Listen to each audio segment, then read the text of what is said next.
Shalom, salam jumpa kembali dengan saya Willy Marpaung di channel YouTube saya. Dan hari ini saya membahas sebuah topik yang anak-anak muda sering lakukan, ya kan? Baik anak-anak muda, orang tua juga, ya kan? Yaitu curhat, ya. Curhat.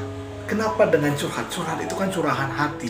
Dan psikologi memang mengatakan dengan curhat masalah kita katanya kurang 50%, ya kan? Kemudian beban pikiran kita kurang 50%. Tapi biarlah hari ini saya berikan dasar firman Tuhan kepada saudara. Dan kita percaya, kita berdoa, firman Tuhan adalah jawaban dari setiap masalah-masalah kehidupan ini apabila kita mempercayainya, oke? Dan hari ini saya mau selalu, bagi yang baru bergabung, selamat datang, selamat bergabung di channel YouTube Willy Marpaung. Dan mohon untuk subscribe dan juga aktifkan notifikasinya supaya tidak ketinggalan video-video dari saya. Dan setiap hari di channel ini ada video-video, baik itu dibahas secara kerohanian dan juga dibahas secara psikologi. Nah, hari ini saya mau katakan seperti ini. Ketika engkau ada masalah dalam kehidupan ini, jangan langsung curhat kepada teman, tetapi curhatlah kepada Tuhan. Sekali lagi saya katakan, ketika engkau ada masalah, jangan langsung curhat kepada teman, tapi curhatlah kepada Tuhan. Kenapa? Karena yang pertama, teman tidak mengerti semuanya tentang dirimu, tapi Tuhan memahami tentang semua isi hatimu. Tuhan mengerti semua isi hatimu sebelum pun engkau menceritakannya kepada Dia. Sebelum pun engkau mengkisahkan hatimu, menceritakan bagaimana sakitnya hatimu kepada Tuhan. Itulah perbedaan Tuhan dengan manusia. Jadi yang pertama, kenapa jangan langsung curhat kepada teman? Karena teman tidak mengerti isi hatimu, tapi Tuhan mengerti semuanya tentang dirimu. Amin. Yang kedua, saya katakan jangan langsung curhat kepada teman, tapi curhatlah kepada Tuhan. Karena teman gak bisa buat banyak. Memang mungkin temanmu bisa mendengarkan curhatanmu. Temanmu bisa mengatakan, iya yang sabar ya, iya tabah ya, kuat ya. Mungkin dia bisa mendoakanmu, tetapi ingat baik-baik, dia tidak bisa berbuat banyak. Kenapa? Karena teman tidak maha kuasa. Karena manusia itu tidak maha kuasa. Manusia terbatas dengan segala keberadaannya, tetapi Tuhan tidak terbatas. Tuhan kita maha kuasa. Tuhan kita dapat melakukan apa yang tidak ada menjadi ada. Itu sebabnya yang kedua saya katakan, jangan curhat kepada teman. Karena apa? Karena teman terbatas, tapi Tuhan kita tidak terbatas. Tuhan kita bisa melakukan apa saja. Tuhan kita bisa melakukan apa saja yang kita rindukan oleh hati kita.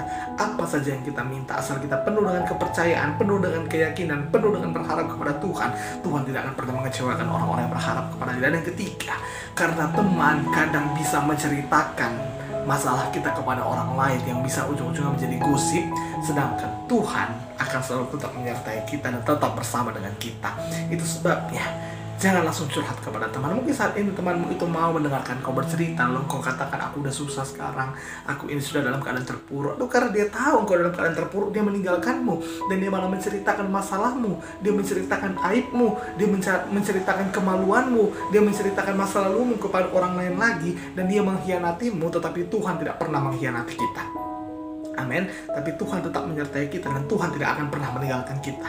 Sekalipun kita meninggalkan Dia, Tuhan tetap beserta dengan kita. 2 Timotius 2:13 mengatakan, jika kita tidak setia, Dia tetap setia karena Dia tidak dapat menyangkal dirinya. Mungkin selama ini kita tidak setia mengikut Dia, tapi Tuhan tetap bersama dengan kita. Tuhan tetap menyertai kita. Tuhan tangannya tetap terbuka untuk merangkul kita, untuk memeluk kita agar kita kembali kepada jalannya. Amin. Tapi ada orang mengatakan, Allah Bang Willy, bagaimana mungkin aku ini selama ini udah jauh dari Tuhan, selama ini aku gak dekat sama Tuhan, selama ini aku itu udah hidup jauh dari Tuhan, aku gak ingat Tuhan. Tapi orang mengatakan, kau lagi ada masalah, kau baru datang kepada Tuhan. Ketika kau ada masalah, kau baru ingat Tuhan. Dengarkan saya baik-baik, Tuhan gak bilang gitu. Matius 11:28 mengatakan, marilah kepadaku semua yang letih lesu dan berbeban berat, aku akan berikan kelegaan kepadamu.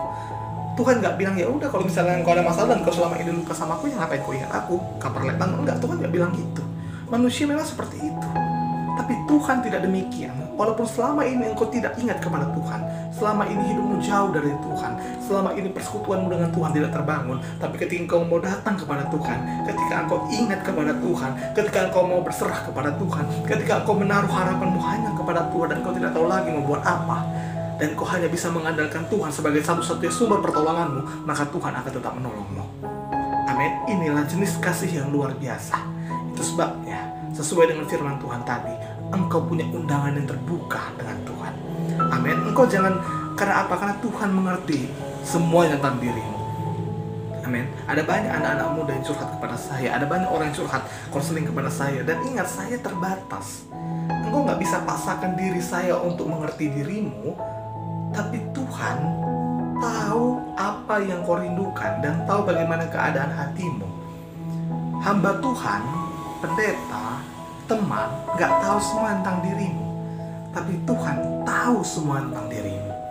Itu sebabnya undangan terbuka ini jangan kau sia-siakan.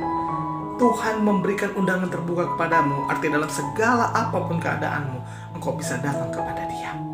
Amin. Engkau bisa bertobat, engkau bisa kembali kepada jalannya. Kalaupun orang mengatakan, engkau udah susah baru ingat Tuhan, ketika ada masalah baru engkau ingat Tuhan, gak apa-apa. Saya lebih bersyukur.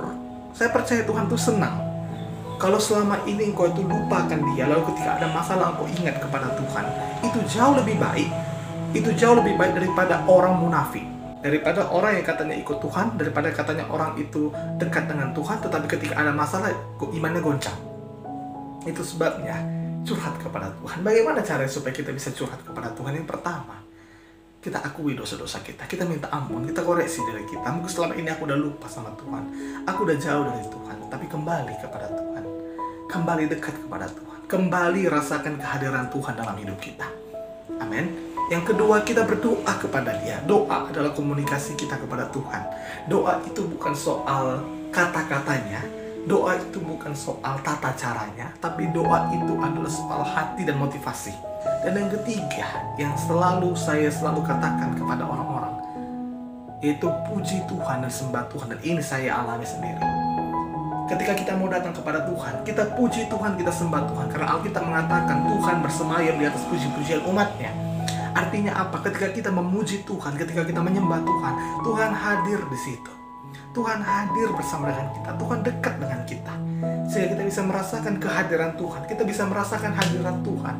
Dan itu sebabnya ketika engkau capek dalam hidup ini, puji Tuhan dan sembah Tuhan dan rasakan kehadiran Tuhan yang akan memberikan damai, yang akan memberikan sukacita, yang akan memberikan ketenangan padamu. Dan ingat baik-baik, memuji Tuhan dan menyembah Tuhan itu bukan harus menyanyi. Ada banyak orang menyanyi lagu rohani tetapi tidak memuji dan menyembah Tuhan. Dan ada banyak orang memuji dan menyembah Tuhan tanpa menyanyi. Ketika engkau menangis, ketika engkau mencucurkan air matamu, engkau merasa, engkau katakan dalam hatimu, Tuhan kau baik, engkau tetap bersama dengan aku. Itu sudah memuji Tuhan dan menyembah Tuhan. Tuhan mengerti bahasa tetesan air mata. Tuhan mengerti luka-luka di hatimu. Tuhan mengerti bagaimana apa yang kau rindukan. Tuhan mengerti bagaimana keadaanmu.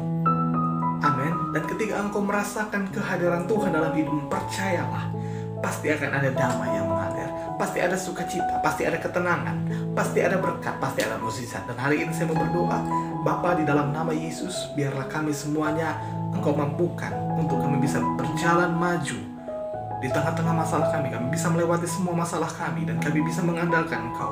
Mungkin selama ini teman-teman kami mengecewakan kami, teman-teman kami yang kami berpikir bisa menjadi tempat curhat bagi kami, mengecewakan kami. Tuhan, kami lepaskan pengampunan, dan saat ini kami percaya bahwa hanya kepadamu lah kami berharap, hanya kepadamu lah kami berserah, karena di dalammu ada pertolongan, ada mukjizat, ada berkat. Di dalam nama Yesus, Tuhan, pulihkan kami semuanya, berkati semuanya, dan kami percaya ada pemulihan, ada mukjizat, ada ketenangan, ada sukacita yang Kau berikan. Terima kasih Tuhan, di dalam nama Yesus kami sudah berdoa. Haleluya. Amin. Amin. Amin. Tetap semangat dalam hidup ini. Jangan langsung curhat kepada teman, curhat kepada Tuhan, karena Tuhan tahu semuanya apa yang dirindukan oleh hatimu. Sampai jumpa di video saya berikutnya. Tuhan Yesus memberkati.